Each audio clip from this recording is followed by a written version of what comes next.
เตรียมเทคานเนาะสถานที่ปฏิบัติธรรมที่เราได้เฮ็ดได้ทำเนาะนายสร้างก็เฮ็ดจนค่ำจนมืดมาตรฐานดีขนาดเนี่ยเท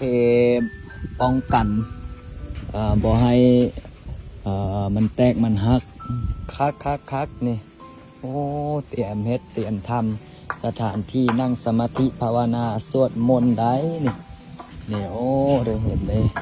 เอาได้ห่วมแห่งห่วมจิตห่วมใจคณะสายบุญสายยติธรรมผู้ติดตาม Facebook แน่มาอื่นนี่เทปูนนี่น่าจะใส่ปูนประมาณ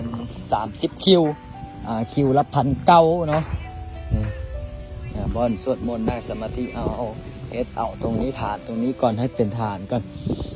นี่เห็นบ่เอาตัวนิยมได้เฮ็ดได้ทำนำกันเด้อสาธุได้เห็นน้ำกันเนาะได้เห็นได้ร่วมบุญน้ำกันเด้อผู้ใดอยากร่วมบุญก็สามารถร่วมได้เด้อตามกำลังทรัพย์กำลังศรัทธา5 บาท 10 บาทนี่สาธุผู้ใดอยากมาร่วมก็มาร่วมเด้อตามกำลังศรัทธา5 บาท 10 บาท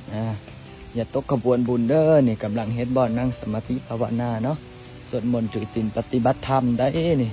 สัตว์กำลังเฮ็ดกำลังทำฐานพระพุทธรูปเนาะสาธุเด้อ